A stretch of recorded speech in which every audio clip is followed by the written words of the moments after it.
permis qui se retrouvent dans la maison de Dieu. Mais toi et moi, ce soir, Dieu nous a fait cette grâce-là d'être dans sa maison. La Bible dit que nul ne vient à lui si ce n'est son esprit qui l'attire. Nous croyons ce soir que c'est l'Esprit de Dieu, c'est lui-même Dieu qui nous a attirés, qui nous a appelés, qui nous a convoqués dans sa maison. Et s'il nous a appelés, il t'a choisi, toi et moi, assurément que le Seigneur a une bonne nouvelle pour toi. Assurément le Seigneur veut te faire du bien.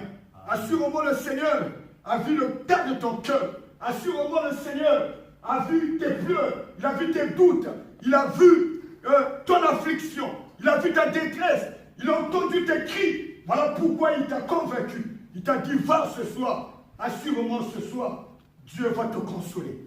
Je crois que, bien-aimé, tu ne sortiras pas le Seigneur tel que tu es rentré. Assurément, Dieu veut faire du bien à quelqu'un. Amen. Amen. Nous allons ouvrir nos Bibles dans le livre de Nombres, le chapitre 11, du verset 18 au verset 23. Nombres, chapitre 11, 18 à 23. Je lis au nom de notre Seigneur Jésus-Christ. Tu diras au peuple, sanctifiez-vous pour demain, et vous mangerez de la viande, puisque vous avez pleuré aux oreilles de l'Éternel en disant, qui nous fera manger de la viande, car nous étions bien en Égypte.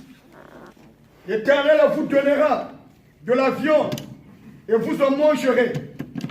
Vous en mangerez non pas un jour, ni 2 jours, ni 5 jours, ni 10 jours, ni 20 jours, mais un mois entier, jusqu'à ce qu'elle vous sorte par les narines et que vous en ayez du dégoût, parce que vous avez rejeté l'Éternel qui est au milieu de vous, et parce que vous avez pleuré devant lui en disant, pourquoi donc sommes-nous sortis d'Égypte? Moïse dit, 600 hommes de pied fort, le peuple au milieu duquel je suis. Et tu dis, je leur donnerai de la viande, et ils en mangeront un mois entier, égorgera-t-on pour eux des brebis et des bœufs, en sorte qu'il en ait assez?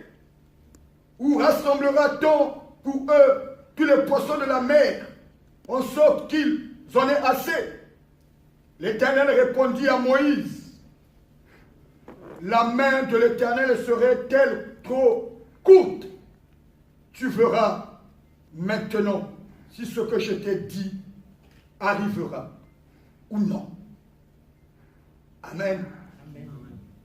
Le thème de mon exhortation, je l'ai intitulé « Rien n'est impossible à Dieu ».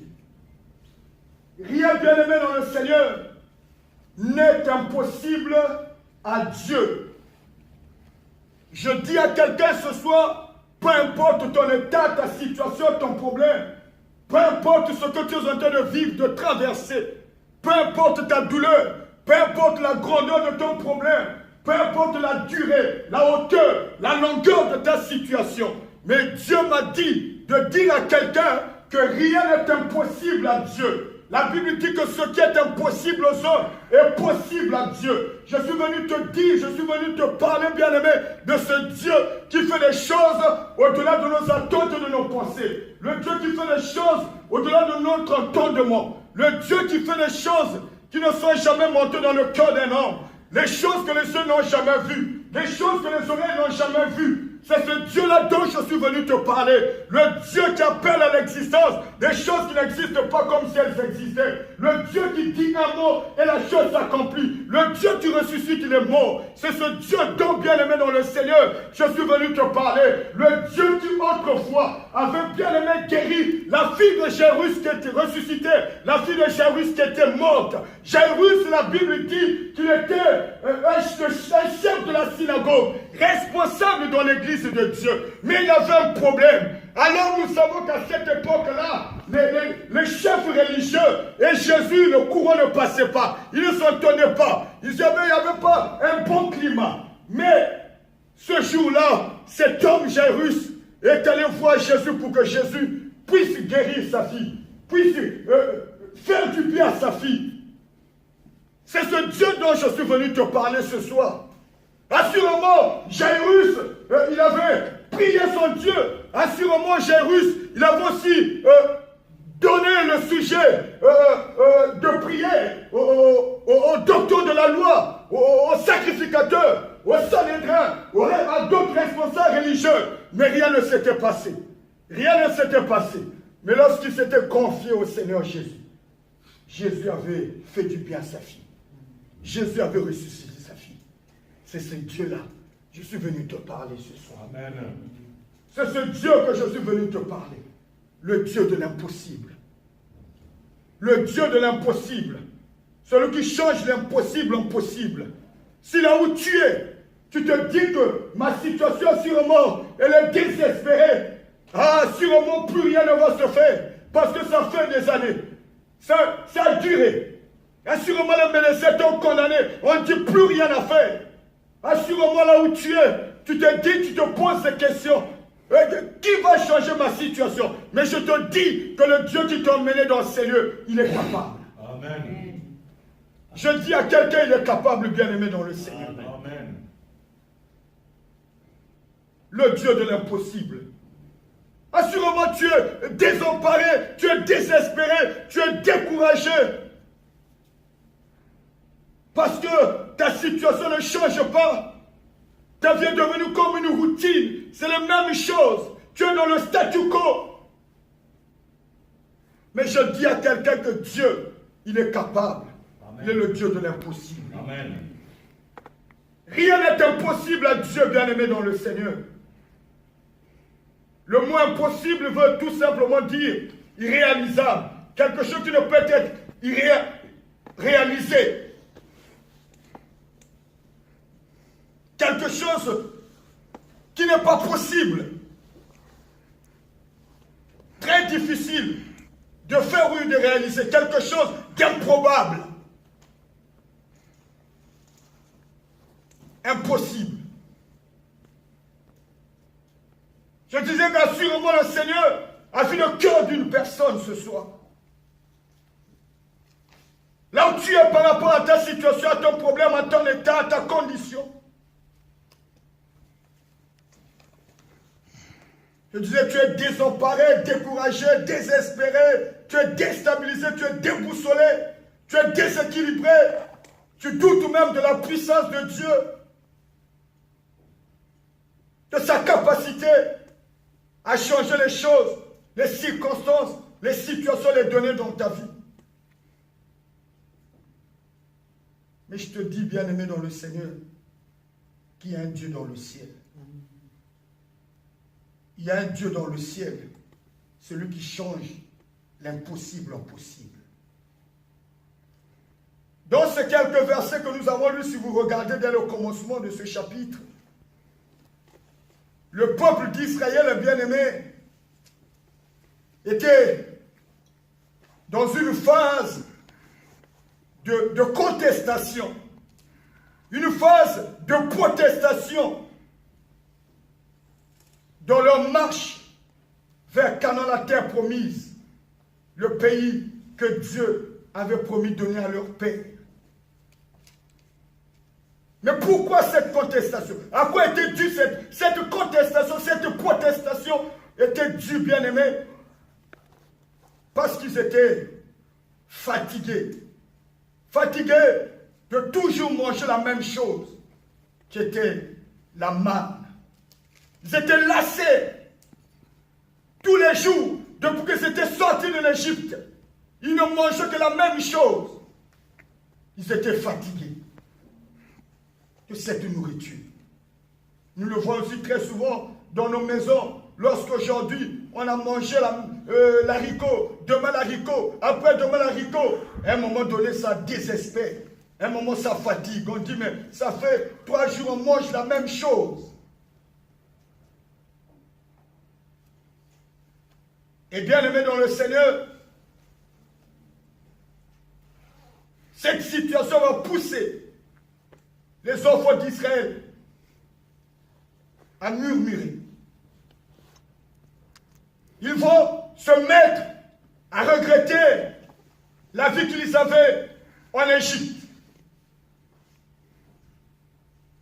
Et bien aimé dans le Seigneur, ces murmures, la Bible dit que la colère de Dieu après s'enflamme.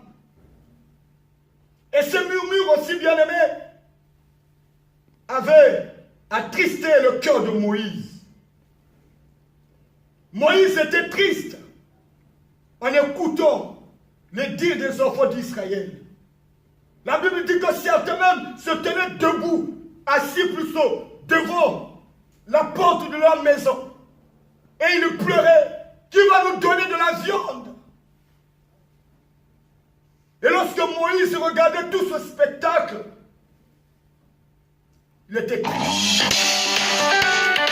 Moïse va parler à Dieu, il va prier, Dieu va lui dire, mais pourquoi tristes-tu ton serviteur? Pourquoi je n'ai pas trouvé grâce à tes yeux pour que tu me donnes la lourde responsabilité de ce peuple? Il dit à Dieu, est-ce que c'est moi qui ai conçu ce peuple?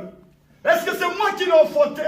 Pour que tu dises, porte-le sur ton sein, comme un nourricier porte un bébé, jusqu'à dans le pays dont tu as promis donner à leur père.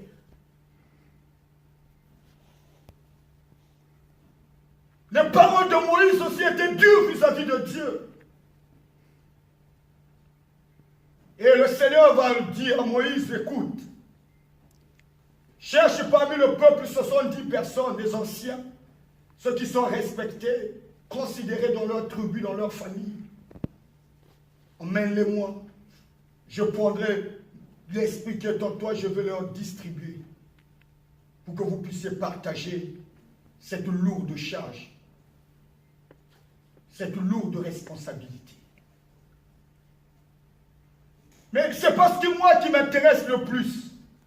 Moi, ce qui m'a intéressé, qui a attiré mon attention, c'est la deuxième réponse de Dieu à Moïse par rapport au cri, au murmure des enfants d'Israël. Dieu dit à Moïse, par rapport au murmure, tu diras au peuple, sanctifiez-vous pour demain. Et vous mangerez de la viande.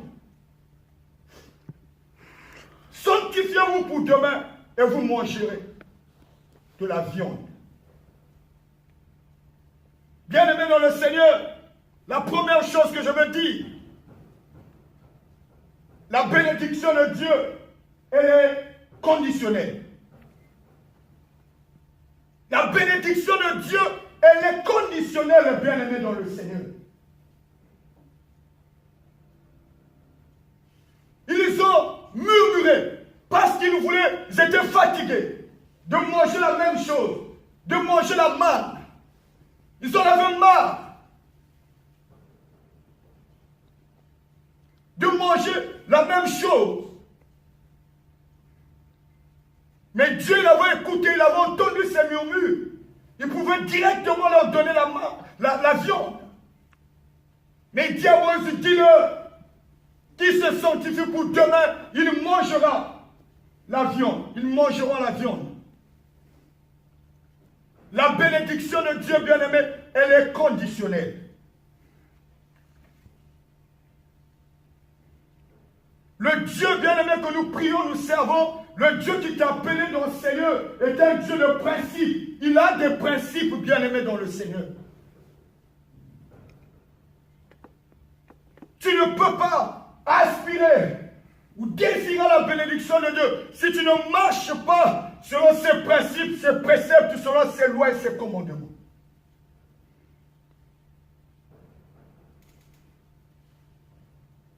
Dans le livre de Genèse 12, la Bible nous parle de cet homme Abraham. Il habitait en Mésopotamie, il ne connaissait pas l'Éternel, il ne connaissait pas Dieu. Dieu à lui parce que son père avait son Dieu. Son père était un idolâtre. Mais un jour, il a entendu la voix de Dieu qui lui a parlé, qui lui a dit, va-t'en de ta patrie, de ton pays, de la maison de ton père. Va dans le pays que moi je te montrerai. De lui, je te bénirai. Je rendrai ton nom grand. Tu seras une source de bénédiction.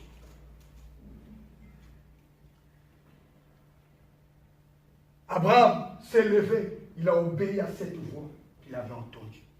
Imaginons que si Abraham n'avait pas écouté, n'avait pas obéi, assurément qu'il devait passer à côté de sa bénédiction.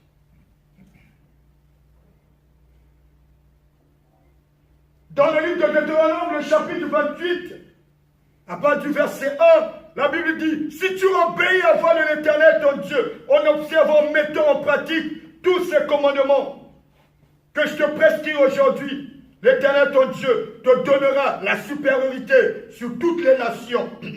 Et voici les bénédictions qui se répandront sur toi et qui seront ton partage lorsque tu obéiras à la voix de l'Éternel ton Dieu. Si tu obéis, il y a une condition, bien-aimée, dans le Seigneur pour recevoir la bénédiction de Dieu.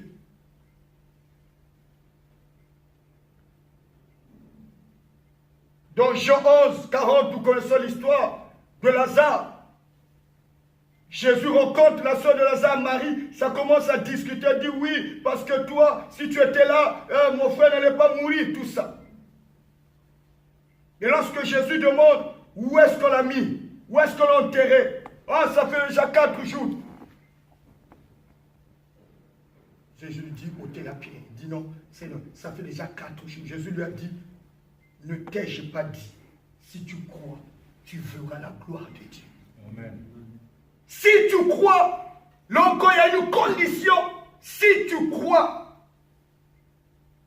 si en croyant, si tu manifestes la foi, si tu fais confiance à Dieu, tu vas vivre le miracle. Tu vas jouir de la bénédiction de Dieu.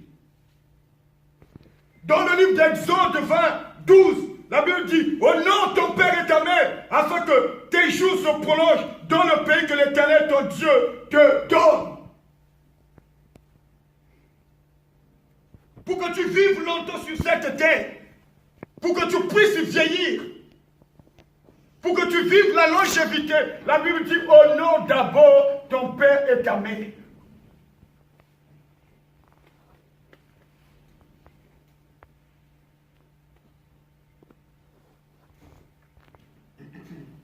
La bénédiction de Dieu est conditionnelle, bien-aimé dans le Seigneur.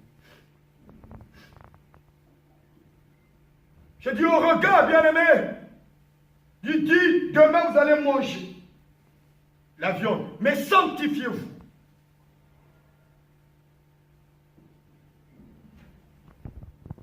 Pourquoi il devait se sanctifier? Parce que, bien-aimé, vu leur comportement, leur attitude, leur réaction, vu les murmures, les paroles qui sortaient de leur bouche, les enfants d'Israël n'étaient pas dignes de recevoir la bénédiction de Dieu. Ils n'étaient pas dignes. Ils n'étaient pas prêts. Parce que leur mentalité, ils étaient sortis de l'Égypte, mais leur mentalité était toujours la mentalité de l'Égypte. Moins de difficultés, l'Égypte. Même problème, moins de problèmes, l'Égypte. L'Éternel dit qu'il se sanctifie. Ils n'étaient pas prêts parce que, en murmurant, c'était une façon pour eux de rejeter Dieu. C'était pour eux une manière de désavouer Dieu. C'était aussi une façon de tourner le dos à Dieu. C'est là où Dieu dit qu'ils se sanctifient d'abord, parce qu'ils ne sont pas dignes. Parce que la viande pour eux devait être une bénédiction, la viande devait être une consolation. C'est la viande qui devait cesser les murmures au milieu d'eux.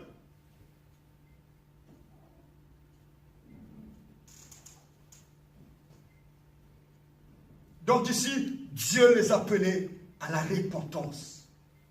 Parce qu'ils avaient attristé Dieu. Parce qu'ils avaient fait du mal à Dieu.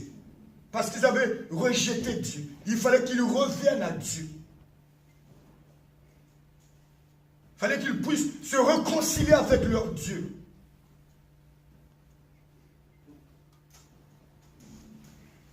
Dans le livre de 2 Chroniques 7, 14 dit, « Si mon peuple sur qui a invoqué mon nom, s'humilie, prie, cherche ma face, et se détourne de ses mauvaises voies, Dieu dit du haut des cieux, je lui pardonnerai son péché, je l'exaucerai des cieux, je lui pardonnerai son péché, et je guérirai son pays. »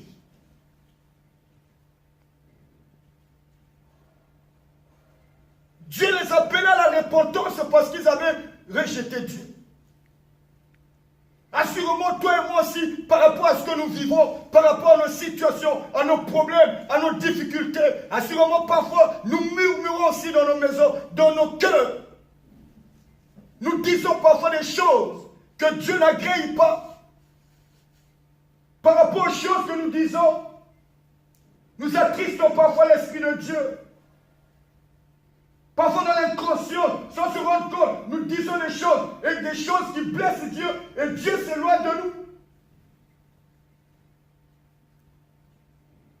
Peut-être que par rapport à ton état, à ton problème, tu as murmuré, tu as dit des choses que Dieu n'a pas agréées. Ce soir, bien-aimé, Dieu nous appelle à la repentance.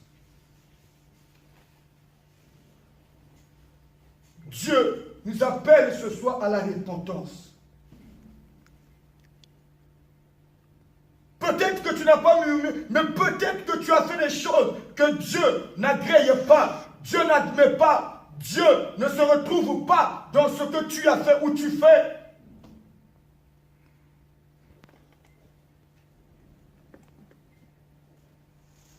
Dans le livre de Hébreux 12, 14, la Bible dit, recherchez la paix avec tous et la sanctification sans laquelle personne, nul ne verra Dieu.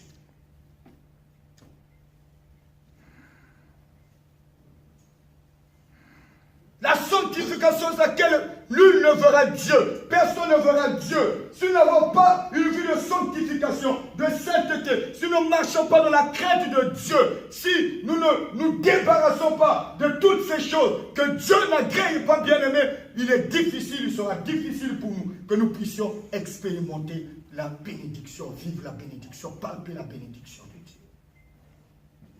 C'est vrai que la Bible dit que Dieu, il est miséricordieux, il est compatissant, il est là à la colère, riche en bonté, fidèle. C'est vrai, mais Dieu est aussi un Dieu de principe.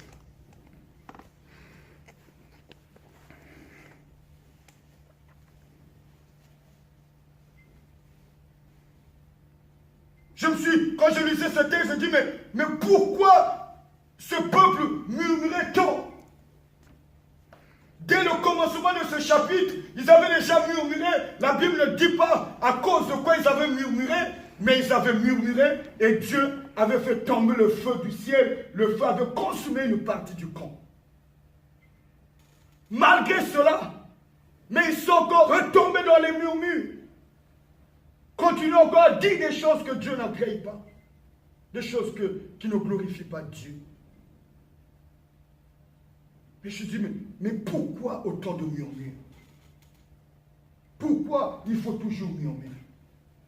Alors que Dieu était avec eux, Dieu était au milieu d'eux, c'est Dieu qui les conduisait. La Bible dit par le jour par la colonne de nuit, la nuit par la colonne de feu. Dieu était présent au milieu d'eux. Pourquoi ne pas juste prendre la peine de prier un peu, demander à Dieu, Seigneur, nous sommes fatigués de la malle, tu vas nous donner de l'avion. C'est simple. C'est ce qui se passe aussi dans nos églises.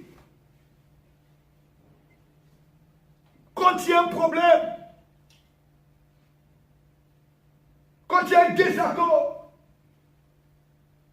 les gens passent leur temps à murmurer. Au lieu d'appeler la personne qui est concernée, de discuter avec, au lieu d'aller soit voir le pasteur, discuter avec le, parler avec le pasteur, prendre son temps. Ou si tu ne peux pas le faire, mais fais de la situation, de ce désaccord, un sujet de prière. Nous préférons passer notre temps à murmurer.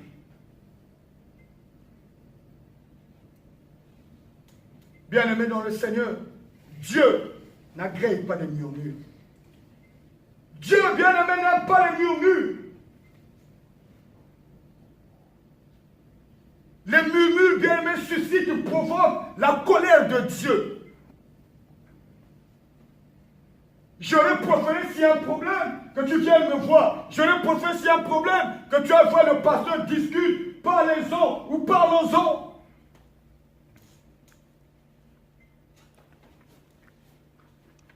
Les murmures, Dieu bien-aimé n'agrée pas, Dieu n'aime pas.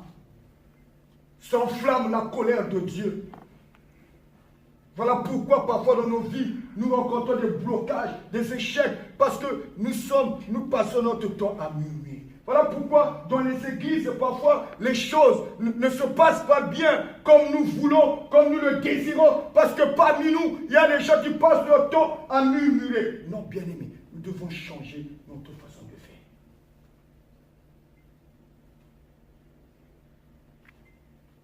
Nous devons changer notre façon de faire. Changer notre manière d'agir, bien-aimés dans le Seigneur.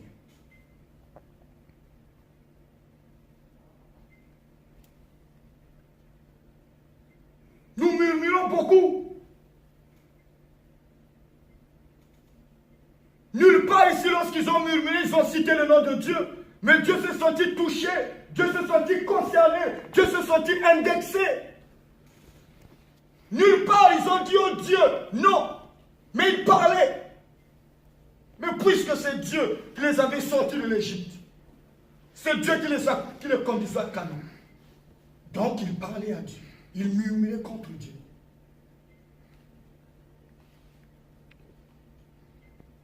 Tu peux dire non, je ne murmure pas contre Dieu. Moi je parle seulement du frère, je parle du pasteur. Non.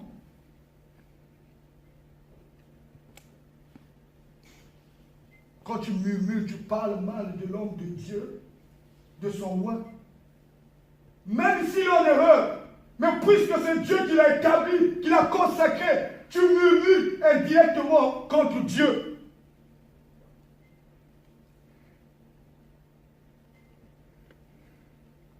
C'est ça le problème, bien-aimé dans le Seigneur.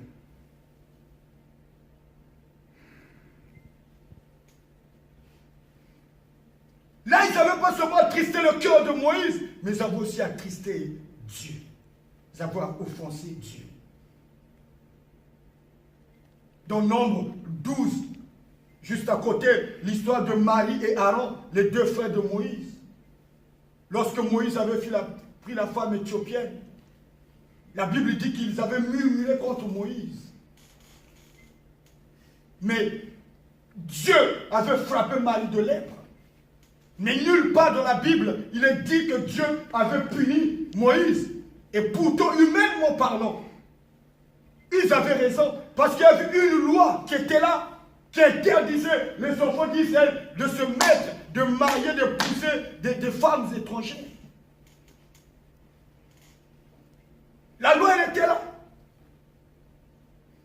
Mais puisque c'est Dieu qui l'avait établi, puisque vous murmurez contre lui, automatiquement contre Dieu. Et Marie avait été punie.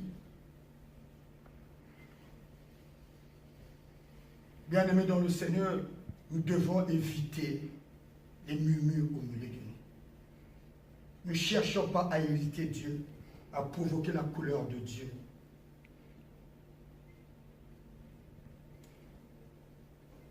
Sanctifiez-vous. Mais Dieu va dire oui, demain, il mangera la viande. Mais jusqu'à ce que cette viande va leur sortir des narines. jusqu'à ce qu'ils vont dégoûter. Ils auront du dégoût pour la viande. Quelque chose qui devait être une bénédiction, quelque chose qui devait les faire du bien, qui devait peut-être être une consolation pour eux, qui devait arrêter leurs inquiétudes, les murmures. Cette chose s'est transformée en punition.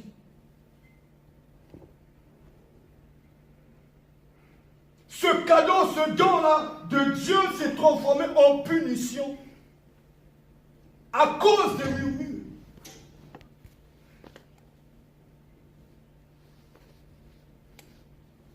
Ce cadeau, cette bénédiction, cette viande que ils attendaient de Dieu s'est transformée en un châtiment.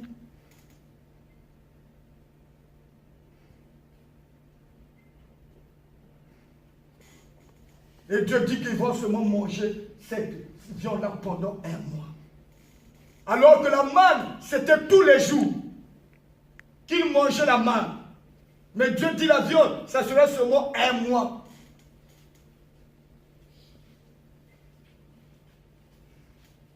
À cause de leur attitude, à cause de leur comportement.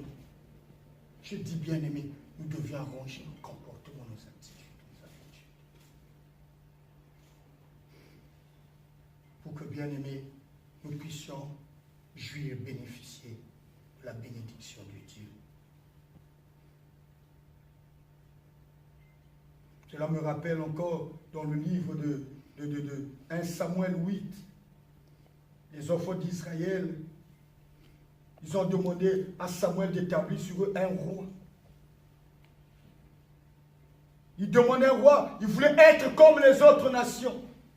Ils voulaient ressembler aux autres nations. Mais cette demande, c'est vrai, peut-être qu'ils avaient raison parce que les fils de Samuel, ils se comportaient mal. Ils faisaient des choses qui étaient abominables devant Dieu. Ils faisaient du n'importe quoi dans le temple. Mais le fait de demander au roi, Dieu n'avait pas agréé cette demande. Cette demande n'avait pas plu à Dieu. Parce que c'est Dieu lui-même qui était le roi. C'est Dieu qui régnait sur eux. C'est Dieu qui les conduisait. C'est Dieu qui faisait tout pour eux. Donc ils n'avaient pas besoin d'un roi. Le fait de demander un roi, c'était pour... Dieu l'avait vu comme si c'était un rejet, un désaveu. Ils avaient désavoué Dieu, rejeté Dieu. Dieu va leur donner Saoul. Mais nous connaissons l'histoire de Saoul. Il n'a pas été un bon roi. Saoul n'était pas une bénédiction pour Israël. On sait là où ils ont mené les enfants. Ils sont menés dans les échecs, dans les défaites.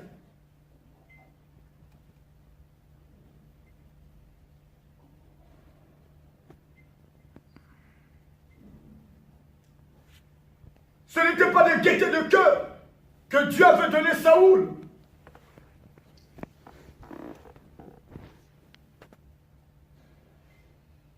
La viande qu'il demandait, qui devait être une bénédiction, qui devait les consoler, s'est transformée en châtiment, en punition.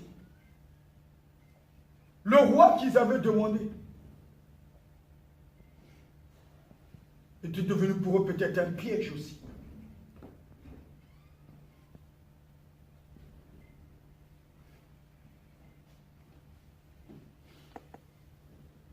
Bien-aimés dans le Seigneur, je veux te dire une chose ce soir, que la viande qu'ils demandaient, le roi qu'ils avaient demandé, ce n'était pas dans la volonté parfaite de Dieu. Voilà pourquoi cela s'est transformé en punition, en châtiment. Bien-aimés dans le Seigneur, nous devons faire des choses que Dieu agrée, des choses qui sont dans la volonté de Dieu. Ne faisons pas, ne cherchons pas plutôt la volonté permissive de Dieu. Cette volonté où on importune Dieu, on force Dieu à faire quelque chose. Même si Dieu ne trouve que cette chose pour le moment ou dans le plan de Dieu, cette chose n'y est pas. Mais comme toi tu veux que cela se passe ainsi, tu forces Dieu, tu pries tous les jours, tu insistes. Parfois Dieu ne répond pas, mais toi tu l'importunes. Mais puisque Dieu il est amour, nous sommes ses enfants. Il nous aime. Il finit par donner. Mais quand il donne, après cela, il y a des conséquences très lourdes. Ils ont demandé la main, la viande. Dieu leur a donné la main, la viande. Mais la viande s'est transformée en punition, en châtiment. Parce que ce n'était pas la volonté parfaite de Dieu.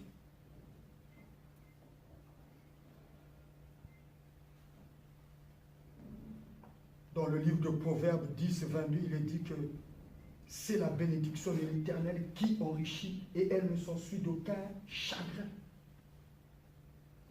C'est la bénédiction de l'Éternel qui enrichit et elle ne s'ensuit d'aucun chagrin. Lorsqu'une bénédiction vient de Dieu, de la volonté de Dieu, bien-aimé, il n'y aura pas de chagrin, il n'y aura pas de soucis, il n'y aura pas de douleur, il n'y aura pas de pleurs derrière. C'est quand la chose ne vient pas de Dieu, c'est là où ça devient compliqué. Quand la chose ne vient pas du cœur de Dieu, de la volonté de Dieu, c'est là où ça devient compliqué. Tu dis, mais cette chose-là, cette bénédiction-là, même en ce moment encore au milieu du problème. Cherchons, bien-aimés, à être dans la volonté de Dieu. La volonté parfaite de Dieu, pas la volonté permissive. Et bien aimé dans le Seigneur, Moïse, Dieu lui dit, va manger la viande demain. Moïse dit, ce peuple-là, 600 et quelques hommes de pied qui constituent ce peuple, tu vas les nourrir de la viande pendant 1 mois. Moïse, bien-aimé, a douté de Dieu. Mais pourquoi il avait douté? Parce que lui, il regardait à la multitude, au nombre, qui constituait le peuple, qui constituait cette nation. Pour lui, c'était chose impossible que pendant 1 mois, tous les jours, que Dieu donne à ce peuple de la viande.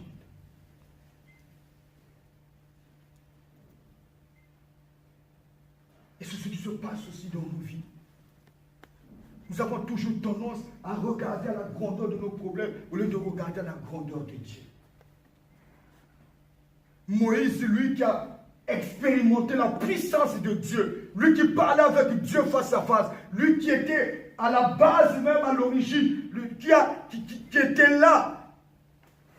Quand Dieu a séparé la mer Rouge en deux, il a vu ce miracle. Mais il a douté.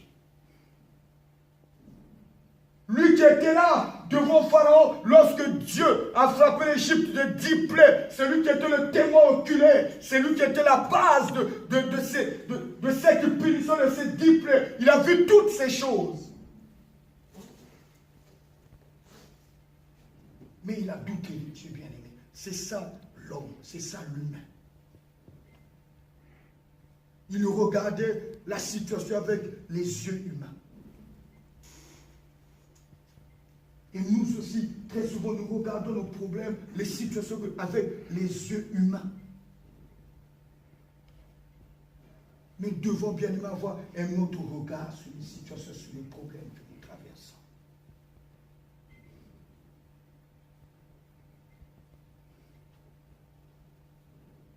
Cela me rappelle encore Zacharie, le père de Jean-Baptiste dans Luc chapitre 1. Il était serviteur, sacrificateur. Pendant qu'il faisait l'œuvre de Dieu, il accomplissait sa mission. L'ange Gabriel lui est apparu. Pour lui annoncer une bonne nouvelle. Que ta femme sera enceinte, elle enfantera un fils. Il sera un sujet de joie, d'allégresse pour toi. Il sera grand devant Dieu. Il dit les bonnes choses. Mais il a douté, il a dit, oh, comment cela va se faire? Je suis vieux, ma femme est vieille, avancée en âge. Mais un serviteur de Dieu, sacrificateur. Et Dieu lui parle pendant qu'il est en train de faire l'œuvre. Il a douté de Dieu.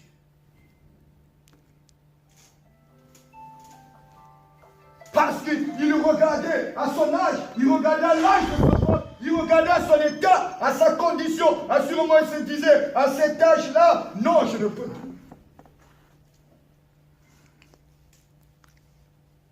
C'est la même chose aussi, bien-aimé, avec Sarah. Dans Genèse 18, lorsque l'ange lui est apparu, il est venu, il dit non, Sarah tombe enceinte, on fera un fils. Elle s'est cachée dans la poterie. Elle dit à cet âge, je suis déjà vieille, mon service Seigneur est vieux. Il n'y a plus de désir. Est-ce que nous pourrons avoir un enfant? Elle a douté de Dieu, bien-aimé dans le Seigneur. Je dis à quelqu'un, si tu es là, tu doutes de Dieu. Ne doute plus jamais de Dieu, parce que Dieu est un Dieu aux possibilités illimitées.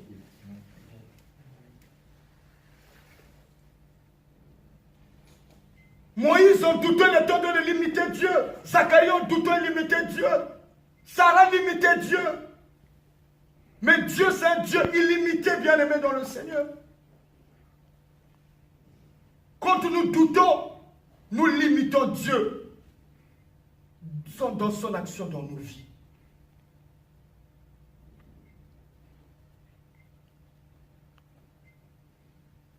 Ne regarde pas ta situation avec un regard humain, avec les yeux humains, mais regarde avec l'œil spirituel.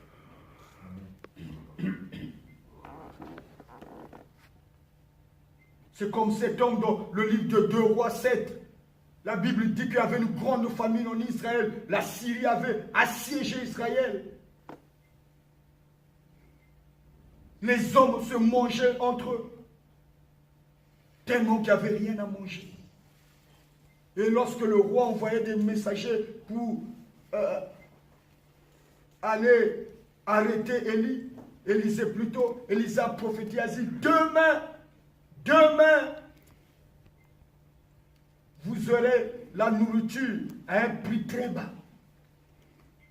L'homme de confiance du roi a dit, même si Dieu ouvrait les fenêtres dans le ciel, ce que tu dis n'arrivera pas. Il a douté. Mais ce que Dieu avait dit, ce que le prophète avait prophétisé, c'était accompli. Ça s'était accompli, bien-aimé dans le Seigneur. Ne doute pas de Dieu. Ne doutons pas, bien-aimé, dans le Seigneur de Dieu. Moïse a dit à Dieu, l'Éternel répondit à Moïse, la main de l'Éternel serait-elle trop courte? Tu verras maintenant si ce que je t'ai dit arrivera ou non. Mais si tu lis la suite, tu vas voir que ce que Dieu avait dit était arrivé. Ça s'était fait. Dieu, il est fidèle à sa parole. Dieu est fidèle à sa parole, bien-aimé. Dieu est dans sa parole. Ce qu'il dit, c'est ce qu'il fait. Rien, bien-aimé, dans le Seigneur n'est impossible à Dieu. La Bible dit que celui qui a fait la promesse est fidèle. Fidèle est son nom. Fidèle est son nom, bien-aimé, dans le Seigneur. Faisons confiance à Dieu. Faisons confiance à Dieu, bien-aimé, dans le Seigneur. Peu importe ce que nous vivons, peu importe ce que nous traversons, peu importe nos difficultés.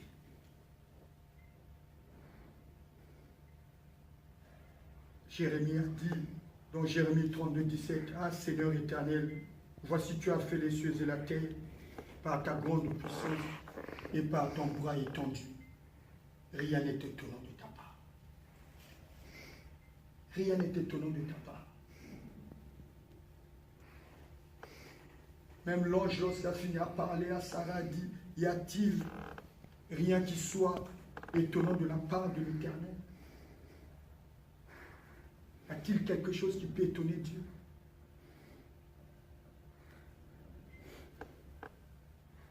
Je suis venu dire à quelqu'un ce soir, à toi qui doutes, à toi qui te poses des questions, à toi qui es désemparé, tu es désespéré, tu es découragé, tu es abattu par rapport. Le Dieu que tu sais, le Dieu que tu as pris, c'est un Dieu aux possibilités illimitées. La Bible dit que rien n'est impossible à ceux qui aiment. Mais au temps marqué, Dieu va t'accorder ce que tu désires. Amen. Il a dit à Moïse, demain, il y a un temps pour tout. Il y a un temps